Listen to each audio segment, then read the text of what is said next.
Hello दोस्तों, कैसे हैं आप सभी लोग। आशा करता हूँ अच्छे होंगे। दोस्तों, कल जो हमने पहले पढ़ा था उसका रिवीजन करते हैं। उसके बाद हम कुछ नए क्वेश्चनों के साथ आपके साथ चर्चा करते हैं। ठीक है। तो दोस्तों, जो पहला क्वेश्चन हमारा था, हमने बताया था कि नारी शक्ति बंधन अधिनियम आया था। कब आया था? लोकसभा में कब पेश किया गया था? राज्यसभा में कब पेश किया गया था? और इसमें क्या था, ये हमने आपको विस्तार से बताया था। देखिए, 128वां संविधान संशोधन विधेयक लाया गया था और जो 106वां संशोधन अधिनियम बना था। ठीक। देखो, कोई भी विधेयक आता है तो इसका मतलब ये नहीं कि वो पूर्णतया बन जाए। जैसे आए हैं 128, लेकिन अभी जो कानून बने वो सिर्फ 106 ही बने हैं। ठीक है। तो याद रखना, अगर आपसे संविधान संशोधन विधेयक पूछा जाए तो 128वां होगा, लेकिन अगर संविधान संशोधन अधिनियम पूछा जाए तो 106 है। ठीक। 106वां हो गया। जैसे अगर जीएसटी की बात करें तो 101वां संविधान संशोधन है, लेकिन आया था 122वां संविधान संशोधन विधेयक लाया गया था।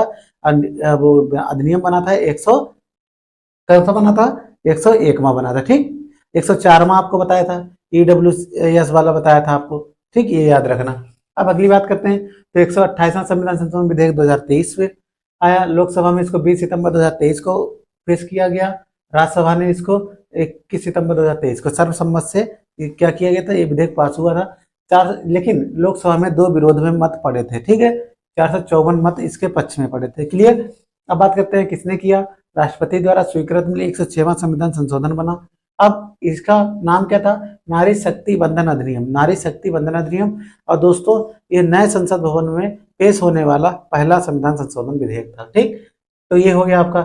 अब देखिए, इसमें था क्या, लोकसभा, राज्यसभा और राष्ट्रीय राजधानी क्षेत्र एनसीआर में महिलाओं के 33% सीटों के आरक्षण के लिए इस संशोधन को लाया गया था। ठीक। अब जैसे अगर इसमें और क्वेश्चन आप जोड़ना चाहें तो संसद भवन का कब उद्घाटन हुआ, ये हमने आप बताया, किसने बनाया और किस आकृति का है, और कितनी लोकसभा सीटें हैं, कितनी राज्यसभा सीटें हैं। ठीक। ये सब आपको उस पर अपना होमवर्क कर लेते। ठीक है। फिर अगला क्वेश्चन था कि मिथुन जो खाद्य पशु है उसको दर्जा दिया गया। ठीक। पर्वतों का पशु इसे कहते हैं मिथुन को, और सर्वाधिक संख्या अरुणाचल प्रदेश में है, इसे खाद्य पशु का दर्जा दिया गया था। इसका वैज्ञानिक नाम है बॉस फ्रंटालिस।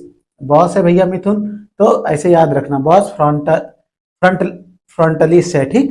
बॉस फ्रंटलिस। ठीक। फिर क्या है, ये 20वीं पशुधन जनगणना कब हुई थी? 2019 में। तब FSSAI food safety security authority of India ने इसे खाद्य पशु घोषित किया। ठीक। अब अगली बात करते हैं ICAR। ICAR भी एक संस्था है। इसने 1 सितंबर को मिथुन दिवस मनाने की घोषणा की थी। अब ICAR की स्थापना कब हुई, पूछा गया है क्वेश्चन। 1988 में हुआ। कहाँ? नागालैंड में। कहाँ हुई? नागालैंड में। ठीक। ये हो गया आपके 2 क्वेश्चन। अगला क्वेश्चन सांची के बारे में हमने बताया था। तो सांची कहाँ का शहर है? सांची मध्य प्रदेश के रायसेन जिले में पड़ता है। सांची। सांची एक ऐसा शहर है जहां पर सौर सौर शहर घोषित किया गया, सौर सेल शहर घोषित किया गया था। ये भारत का पहला सौर सेल आधारित शहर है। अगर शहर की बात करते हैं, अगर गांव की बात करते हैं सौर ऊर्जा पर आधारित या संचालित, तो गांव है मोढेरा। मोढेरा पड़ता है गुजरात में। कहाँ पड़ता है? गुजरात। तो मोढेरा आपका हो गया गांव। शहर की बात करते हैं, सांची हो गई। ठीक। अगला है NCERT को डीम्ड विश्वविद्यालय का दर्जा दिया गया। अब डीम्ड विश्वविद्यालय को दर्जा किस लिए दिया जाता है, ये आपके मन में प्रश्न होना चाहिए। तो इसको आप होमवर्क करते। 1 सितंबर 2023 को केंद्रीय शिक्षा मंत्रालय ने NCERT को डीम्ड विश्वविद्यालय का दर्जा दिया।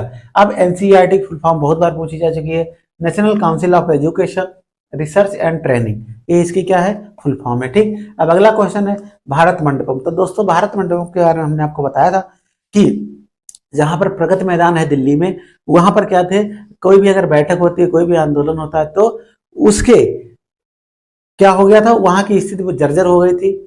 ना तो वहां बैठने की सही व्यवस्था थी, ना ही कोई सम्मेलन करने की कोई व्यवस्था थी। तो उसी को मॉडिफाइड करके उससे उसमें सारी सुविधाएं, अंतर्राष्ट्रीय प्रदर्शनी जो होती थी, चाहे सम्मेलन, देश में बैठकों का, सम्मेलनों का एवं प्रदर्शनियों का विश्व स्तर की जो होती थी, नई दिल्ली में स्थित प्रगति मैदान की जर्जर हो चुकी सुविधाओं को नवीनीकरण करके उसको नाम भारत मंडपम दिया गया। अब ये नाम किसने दिया? अंतर्राष्ट्रीय प्रदर्शनी से सम्मेलन केंद्र, इसको IECC को भारत मंडपम नाम इसने दिया। ठीक। अगला प्रश्न है, विश्व की सबसे ऊंची नटराज की प्रतिमा भी यही भारत मंडपम में ही स्थापित की गई। 28 फीट ऊंची है। कितनी? 28 फीट। तो दोस्तों अगर आपको G20 पर काम करना है तो G20 की बैठक पहली कहाँ हुई, उत्तर प्रदेश में कितनी हुई, तो इस पे आप चर्चा कर लेंगे। और जो भारत मंडपम था भगवान बसवेश्वर के अनुभव मंडपम से प्रेरित था। तो दोस्तों इस प्रकार से ये हमने रिवीजन किया और आज का हम कुछ नए प्रश्न देखते हैं। चलिए, आप सभी लोग आशा करता हूँ अच्छे होंगे। धर्म स्टडी IQ क्लास पर आपका स्वागत है। अगर चैनल को लाइक सब्सक्राइब नहीं किया प्लीज लाइक सब्सक्राइब कर दीजिए और दोस्तों को शेयर कर दीजिए। दोस्तों जैसा कि पता है आपको कि हम लोग जो श्रृंखला जो चल रही है दृष्टि आई मैगजीन की, तो उसमें जो भी महत्वपूर्ण प्रश्न है उन पर हम चर्चा करते हैं। तो पहले मैं रिवीजन कर लिया, अब जो आज के महत्वपूर्ण प्रश्न है उन पर हम चर्चा करते हैं। तो पहला दोस्तों मेरा प्रश्न है कि जैसे पहला हमारा प्रश्न ऑपरेशन समुद्रगुप्त कि भारतीय वायुसेना का पहला हो गया, दूसरा है भारतीय वायुसेना का पहला सेंटर कहाँ खोलेगा, ठीक। फिर तीसरा प्रश्न हमारा होगा जो मणिपुर हिंसा हुई उस पर। फिर चौथा हमारा प्रश्न होगा जो स्वास्थ्य मिशन चलाया गया था ये उसका, और पांचवा होगा विश्वकर्मा योजना पर, ठीक है। तो दोस्तों सर्वप्रथम बात करते हैं ऑपरेशन समुद्रगुप्त की। तो आपसे पूछा जाएगा ऑपरेशन समुद्रगुप्त की शुरुआत कब हुई और इसका संबंध किससे है और इसका क्या उद्देश्य है, ठीक। तो पहला हमारा है जो नारकोटिक्स क्राइम ब्यूरो होता है उसके द्वारा ऑपरेशन समुद्रगुप्त की शुरुआत हुई। कब हुई शुरुआत ये आपको बताना है, ठीक। ऑपरेशन समुद्रगुप्त की शुरुआत 2022-23 से चल रही है। अब इसका उद्देश्य क्या है, इसका उद्देश्य नशीले पदार्थों की तस्करी को रोकना। नशीले जो भी ड्रग्स के पदार्थ जिसमें सम्मिलित होता है ड्रग्स, उनके पदार्थों की तस्करी मतलब आप समझ रहे हो, उनको रोकना होता है, ठीक है। तो दोस्तों अब यहाँ से बात करते हैं कि भारत के संबंध में बात करते हैं। यहाँ पर भारत विश्व के दो अफीम उत्पादक क्षेत्रों के अंतर्गत स्थित है, ठीक। भारत विश्व के दो बड़े अफीम उत्पादक क्षेत्रों के मध्य स्थित है। अब आप यहाँ पे देखिए, एक क्षेत्र है आपका स्वर्ण त्रिभुज, इसे गोल्डन ट्रायंगल कहते हैं इंग्लिश में, और ये हाफ स्वर्ण ट्रायंगल, ठीक है। इसको क्या कहते हैं, स्वर्ण अर्धचंद्र, और इसको स्वर्ण त्रिभुज। तो जैसे देखो कुछ पूरब में है अफीम उत्पादक देश और कुछ पश्चिम में है अफीम उत्पादक देश, किसके, भारत के। तो हम पूरब में जो अफीम उत्पादक देश हैं उनकी बात करते हैं। जो स्वर्ण त्रिभुज, देखो त्रिभुज ऐसा होता है, ऐसा होता है, तो मान लो ये त्रिभुज है, स्वर्ण त्रिभुज, ठीक। तो ये भारत के पूरब साइड में। तो कौन कौन देश है इसमें, थाईलैंड कहाँ पड़ता है देख लीजिएगा आप, म्यांमार और लाओस, सब ये पूर्वी देश हैं। यहाँ पर अफीम का उत्पादन होता है सर्वाधिक, इसीलिए इसको स्वर्ण त्रिभुज कहते हैं, ठीक है। अब स्वर्ण अर्धचंद्र, स्वर्ण यहाँ पे कुछ कम होता है लेकिन होता यहाँ पर भी है। तो स्वर्ण अर्धचंद्र में ये पश्चिम में है भारत के, इसमें कितने देश हैं, इसमें भी 3 देश हैं, पाकिस्तान, अफगानिस्तान और ईरान। तो दोस्तों क्वेश्चन ये पूछा जा चुका है कि स्वर्ण त्रिभुज में कौन कौन से देश हैं और स्वर्ण अर्धचंद्र में कौन कौन से देश सम्मिलित हैं। तो स्वर्ण त्रिभुज में आपके थाईलैंड, म्यांमार, लाओस, और स्वर्ण अर्धचंद्र में पाकिस्तान, अफगानिस्तान और ईरान, ठीक है। तो ये आपका हो गया ऑपरेशन समुद्रगुप्त। ऑपरेशन समुद्रगुप्त समझ गए होंगे आप लोग, आशा करते हैं। तो अब देखिए अगला प्रश्न है हमारा, भारतीय वायुसेना विरासत केंद्र, पहला भारतीय वायुसेना विरासत केंद्र कहाँ खोला गया, कब खोला गया। तो 8 मई 2023 को, डेट याद रखना, 8 मई 2023 को चंडीगढ़ में पहला भारतीय वायुसेना विरासत केंद्र खोला गया। अब ये किस लिए खोला गया ये आप लोग करिएगा। अब किसने इसका उद्घाटन किया भैया, राजनाथ सिंह। राजनाथ सिंह कौन है इसमें, रक्षा मंत्री हैं या गृह मंत्री हैं, बताइएगा, ठीक। तो हमारा 2 प्रश्न कंप्लीट हुआ। अब तीसरे की बात करें, मणिपुर हिंसा, जो कि बहुत ही महत्वपूर्ण प्रश्न है, ठीक। मणिपुर हिंसा की बात करते हैं, पहले मणिपुर के बारे में जानते हैं। यहाँ के गवर्नर कौन है, अनसुईया उइके जी हैं। सीएम कौन है यहाँ का, बीरेन सिंह जी हैं, क्लियर। और यहाँ पे जिले कितने हैं, 16 जिले हैं। मणिपुर में कितने हैं, 16 जिले हैं। 16 जिलों में 5 पहाड़ी जिले हैं। 5 पहाड़ी जिले इसलिए बता रहा है जो वहाँ पे हिंसा चल रही है, जो आंदोलन चल रहे हैं, ये इसमें बहुत ही चर्चा का विषय है। इससे क्वेश्चन पूछा कि हिंसा के लिए एक आयोग नियुक्त किया गया था, उसके अध्यक्ष कौन है, उस पर हम विस्तार से चर्चा करेंगे, ठीक दोस्तों। अब देखिए तो मणिपुर हिंसा, अब मणिपुर की सीमा किन किन राज्यों से लगती है। तो आप पहला क्वेश्चन नागालैंड, फिर असम, फिर मिजोरम। नागालैंड, मणिपुर, असम, मिजोरम, किसकी सीमा, मणिपुर की सीमा स्पर्श करती है, ठीक। अगला देखिए, इसमें अंतर्राष्ट्रीय सीमा, मणिपुर जो है इसकी अंतर्राष्ट्रीय सीमा मात्र एक देश से, म्यांमार से लगती है, ठीक है, किससे, म्यांमार से लगती है, ठीक। अब यहाँ पे कुछ जनजातियां रहती हैं, वो अपने को एसटी में शामिल कराने के लिए, जो वर्तमान में ओबीसी में है, एससी में है, लेकिन वो आंदोलन इसलिए कर रही हैं क्योंकि वो उन्हें एसटी में शामिल होना चाह रही हैं, इसलिए वो आंदोलन कर रहे हैं। तो देखिए प्रमुख जातियां यहाँ की कौन कौन सी, मणिपुर की प्रमुख जातियां पूछ सकता है शॉर्ट में। तो यहाँ की मैतेई जनजाति है, ठीक, नागा जनजाति है और कुकी चिन, ये तीन वहां की जातियां हैं। मैतेई, नागा, कुकी चिन, याद रखना तीनों नाम, मैतेई, नागा, कुकी चिन।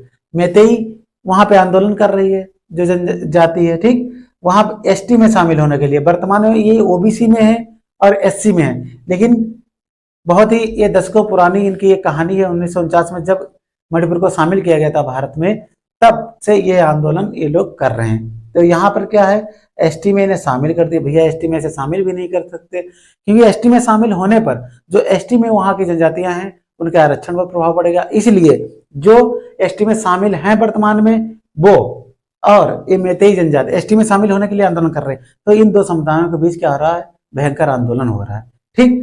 तो ये एसटी में शामिल होने के लिए, भाई एसटी में कोई जाति शामिल हो जाएगी तो उसे नुकसान होगा ना, वहां पे जो पहाड़ी क्षेत्र है उन पे भी भूमि अर्जित कर लेंगे। तो विस्तार में ये सब बताया गया इसका कारण कि क्यों ये आंदोलन चल रहा है। तो अब बात करते हैं, तो मैतेई जो जनजाति है ये घाटी में रहती है। कहाँ रहती है, घाटी में। और जो कुकी, चिन और नागा है ये पहाड़ी जिलों में है, ठीक, ये पहाड़ी जिलों में है, मैतेई घाटी में रहती है। वर्तमान में जो मैतेई जनजाति है ये ओबीसी में है, एससी में है, लेकिन फिर भी ये एसटी में शामिल होना चाहती है, एसटी के आरक्षण को प्रभावित करना चाहती है, ठीक। तो ये हो गया। अब इसकी जांच है, मणिपुर हिंसा की जांच हेतु एक आयोग का गठन किया गया। उसके अध्यक्ष कौन है, उसके अशोक लांबा, जो गुवाहाटी मतलब गुवाहाटी उच्च न्यायालय के पूर्व मुख्य न्यायाधीश हैं। कौन, अशोक लांबा जी, इन्हें इसका अध्यक्ष नियुक्त किया गया मणिपुर हिंसा का आयोग का। अब और दो पूर्व आईएएस अधिकारी हैं, दो पूर्व आईएएस अधिकारी हैं, हिमांशु शेखर आईएएस हैं, आलोक प्रभाकर जी ये आईपीएस हैं, ठीक। तो हिमांशु शेखर जो हैं इनको एक सदस्य बनाया गया और आलोक प्रभाकर जी को भी एक सदस्य बनाएंगे, ठीक। अब बात करते हैं जो यहाँ पे मणिपुर में शांति समझौता पहली बार इतिहास में हुआ कि वहां एक ऐसा है, घाटी में एक वहां पर एक घाटी स्तर का क्या है, ये वहां पर एक आंदोलन चलता है, हथियारबंद आंदोलन। इसका नाम है UNLF, United nation liberation front. इसकी भैया स्थापना देख लेना, मोस्ट इंपॉर्टेंट है। 1964 में इस हथियारबंद संगठन की स्थापना हुई थी, 1964 में, ठीक। ये सबसे पुराना घाटी का, मणिपुर घाटी का सबसे पुराना हथियारबंद क्या है, एक समूह है, ठीक, जो वहां पर क्या करता रहता है, आंदोलन करता रहता है, लड़ाइयां करता रहता है, अहिंसा फैलाता है वहां पे, ठीक। तो ये हो गया मणिपुर से संबंधित जो भी महत्वपूर्ण तथ्य थे उन पर। अगला हमारा प्रश्न है पीएम विश्वकर्मा योजना। पीएम विश्वकर्मा योजना की शुरुआत 17 सितंबर 2023 को हुई। 17 सितंबर को ही क्यों हुई, क्योंकि विश्वकर्मा जी की जयंती होती है 17 सितंबर को, और माननीय श्री नरेंद्र मोदी जी का जन्म दिवस भी होता है 17 सितंबर को, ठीक। तो याद रखना 17 सितंबर 2023 को नई दिल्ली में पीएम विश्वकर्मा योजना की शुरुआत हुई। अब यह किससे संबंधित है, तो पहले इसकी अवधि देख लीजिए, 5 वर्ष है, 2023 से 24 और 27 से 28, 5 वर्ष तक इस योजना की कार्यावधि है।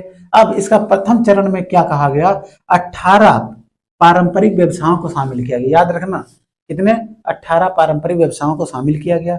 अब इसमें सूक्ष्म एवं लघु उद्योग जो आते हैं, जैसे कपड़ा हो गया, मोची हो गया, लोहार हो गया, और आपके नाव बनाने वाले हो गए, वस्त्र बनाने वाले हो गए, रेशमी उद्योग से, ये सब इसमें 18 प्रकार के पारंपरिक व्यवसायों को जो लोकल स्तर पर होते हैं उन्हें शामिल किया गया, ठीक। तो इसकी भैया टैग लाइन याद रखना, टैग लाइन है सम्मान, सामर्थ्य, समृद्धि।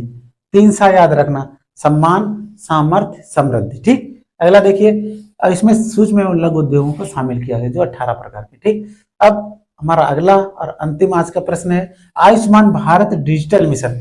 आयुष्मान भारत डिजिटल, इसको शॉर्ट फॉर्म में लिखते हैं Ayushman Bharat digital mission, ABDM, ठीक। पूछ लेता, फुल फॉर्म भी एक बार पूछी जा चुकी है, तो आयुष्मान भारत डिजिटल मिशन के लिए। अब बात करते हैं NHA। NHA क्या है, राष्ट्रीय स्वास्थ्य प्राधिकरण के द्वारा आइजोल को, आइजोल भैया कहां पड़ता है, मिजोरम में, आइजोल को प्रथम स्थान दिया गया आयुष्मान भारत डिजिटल मिशन में। यह स्वास्थ्य से संबंधित एक योजना है, इसको आइजोल को प्रथम स्थान मिला। आइजोल कहाँ पड़ता है? मिजोरम। ठीक, इसकी शुरुआत कब हुई थी आयुष्मान भारत डिजिटल मिशन की? 27 सितंबर 2021 को, 27 सितंबर 2021 को। अच्छा, 27 सितंबर को और भी एक दिवस होता है, विश्व पर्यटन दिवस भी होता है, याद रखिएगा। तो इस प्रकार से इसकी शुरुआत हुई। अब मिजोरम लागू करने वाला, इसे मिजोरम ने स्पेशली इसे लागू करने के लिए यूथ फॉर एक्शन चलाया, यूथ फॉर एक्शन चलाया और इंटरफेसिंग एजेंसी के द्वारा इसे नियुक्त किया गया। ठीक, इसको इंटरफेसिंग एजेंसी के द्वारा यूथ फॉर एक्शन को नियुक्त किया गया, मतलब जागरूक अभियान चलाया गया, जिससे इसे प्रथम स्थान हासिल हुआ। किसको? आयुष्मान भारत डिजिटल मिशन में आइजल को। ठीक, तो दोस्तों इस प्रकार से जो महत्वपूर्ण प्रश्न आज के थे उन पर हमने चर्चा की। अब आपको हम मिलते हैं अगले वीडियो में, जब तक के लिए जय हिंद जय भारत। और चैनल को अगर लाइक सब्सक्राइब नहीं किया तो लाइक सब्सक्राइब कर दीजिए।